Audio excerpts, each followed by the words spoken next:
Good morning. Hi, I just want to say thank you all for coming and showing your utmost support for myself, my family, and close friends. I'm also greatly appreciative of the support from everyone that's been outpour with care packages and get well messages and heartfelt emails across the board, along with the VicPD putting in countless man hours, calling on support of over 100 officers to try and bring this gentleman to justice. And when he was caught, there was a huge sigh of relief on my part. I can't say like how grateful I am to have such high support from everybody in the community. VicPD, they've gone above and beyond, putting out numerous amounts of people that were working on this case, and I'm greatly appreciative for what they've done for me and what they've done for my family, and again, bringing this man to justice. As Mike had touched on earlier, they're still looking for people to kind of come forward and talk about what they may have seen, if they can, and if there's anybody out there that can come forward, it would be greatly appreciated if they've seen anything or can help out in any way. It'll bring this investigation, kind of full circle and help them out, which in turn will eventually help me out, and it's greatly appreciated. As the suspect was still on the loose, and he was still on the run for the last 3 days, there was the one thing that really kind of irked me about the whole thing was his Facebook status update, and it was almost a slap in the face to the Victoria Police Department, and this was a game to him, and if someone's life was on the line, I'm very thankful no one else was hurt.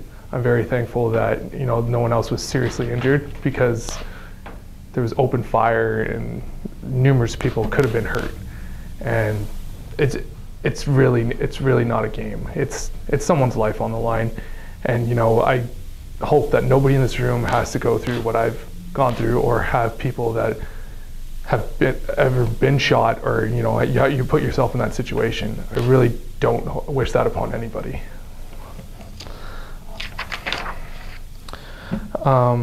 Again, I'd like to thank you all for coming out, and please, if there's anybody out there that has any support or any knowledge of anything that may or may not help the police, please come forward with that.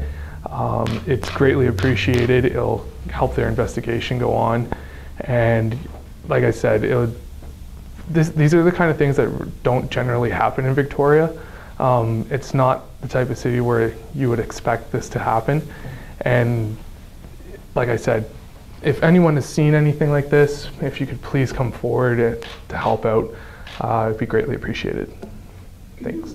Are you able to explain the trajectory of the bullet that hit you? I can't. I'm sorry. Where did it went in, came out? I can't get into it. Can you just talk about your injuries? Yeah. And how are you doing?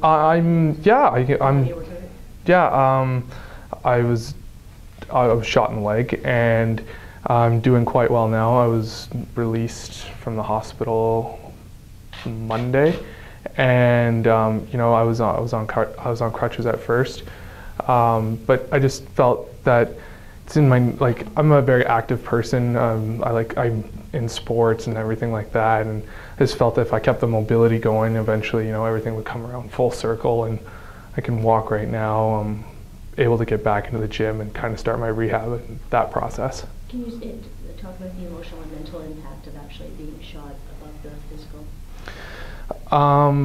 It was it's something that you can't really prepare for. It's not something that you just like, oh my God, I'm shot.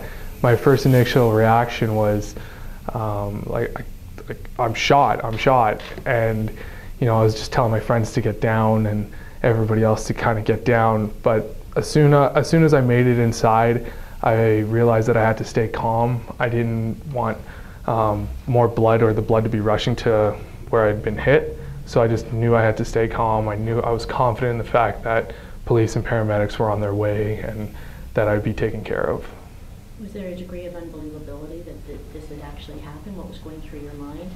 And were you prepared when you saw what was going down? Were you prepared that you could be hit? It all really happened. It all really happened pretty fast, so I wasn't prepared. Like I said before, these things generally don't really happen in Victoria. It's something that you can't really prepare for, and yeah. And how have you put it in perspective now? How are you healing on all levels? I'm taking it day by day. Every day I feel like I'm getting stronger. Every day I feel like I'm getting better. The more I can do in the gym, the more I can get back out and walk around, the better I feel. And I also think too, like when people see me in the community, I know that it's a big sigh of relief for coworkers of mine to see me up and walking around and, just being out there, and it's like, oh, he's okay, he's actually okay. It's one thing to hear it over the phone. It's another thing to actually see it in person. People saw me get shot and then automatically think I was bedridden. I was able to get up and walk around, and that's a huge sigh of relief for people. And what was that visit like with your mom? Tell me about that, and having to tell her you were shot. It's something that no parent wants to hear. It's very tough. It's very emotional. At the same time, you're trying to, let your mom know that everything's okay. You're going to be okay. I'm sure it's just like with any parent. You don't believe it until you see it. My mom was very emotional, obviously. Both my parents were. They couldn't believe it that something like this happened. And as soon as she saw me though, like as soon as she could see me and I was up and I walked around and I hugged her and stuff like that, she knew everything was okay. Were you able to say whether you were involved in removing the couple from the bar earlier? I'm not able to get into that. Is there anybody else with any? Do you think you'll go back to university now? How is this doorman gig working out? There's different avenues that I'm going to pursue. I don't think I'll be going back into the doorman atmosphere anytime soon, though. No. Yeah. Any word for other doormen that are out there doing a fairly dangerous job? This is kind of up the level now that this is happening in Victoria. I think it's you just treat others how you want to be treated. Don't overstep the boundaries. It's like with anything, if you go up to a person and you ask them kindly and you're not aggressive with them and you're not in their face about it and you let them take their time upon leaving the premises, everyone's pretty common and they can just walk out. And can you tell us a bit more about the reporting you said you've had from friends and family and the community and other? Within the nightlife industry, like just throughout the bars in town, countless amount of care packages have been handed my way, and it's greatly appreciated. And it's just, you don't know how much of an impact I guess you really have on the people and the community until unfortunately something like this happens. And just the emails and, like I said, care packages have really helped me out, and just it's big, it makes me feel good inside. And lastly, again, the Facebook, can you go back to that about reading that status? Where were you when you read that, and what went through your mind? I didn't actually read it. I'd seen it on the news, and I was very disturbed by it, and it was something that I just it was very disturbing. As I alluded to before, I found it to be a slap in the face to the Victoria Police Department, and that I didn't think the individual himself was taking this seriously, and as serious as an incident as it is. How are you feeling about the two people police have arrested now? Like I said, it's a real big sigh of relief for myself, my family, and friends. As hopefully we have more people come forward with more information, and that will be greatly appreciated as well. Are you angry about what was done to you? I wouldn't say I'm angry. More or less upset that something like this had to happen. So you say you're starting your rehab. Mm-hmm. In the sense how long that process is and when you might be able to get back on the field? I'm hoping that I can eventually maybe possibly get back into rugby maybe sometime this season. All depending on, of course. Rehab has been going well. I've been able to hit the gym, and the one thing that I didn't really account for was I get out of breath quite easily.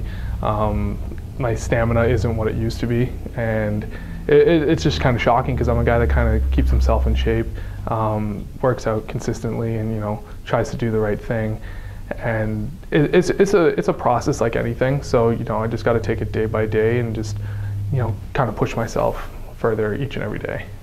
Exactly where were you shot? Can you just upper leg, lower leg, or just Upper. Anybody else have any further questions? That's good. Just about in terms of safety and security, we have 2 suspects behind bars, but during those 3 days, those people hid out, or I'm sorry, one of the suspects was hiding out. Is there any fear for your safety since this has happened about, his perhaps friends and associates in the community, or? No, but the VicPD has brought it to my knowledge that I don't have to be worried about anything like that. So I'm pretty confident in what they say and how they're handling everything. So once again, that might be a question more related to Mike that Mike could answer, but I feel confident in what they say, and I think I'm going to be all right. Okay. Yeah. All right. Thank you. Thank you.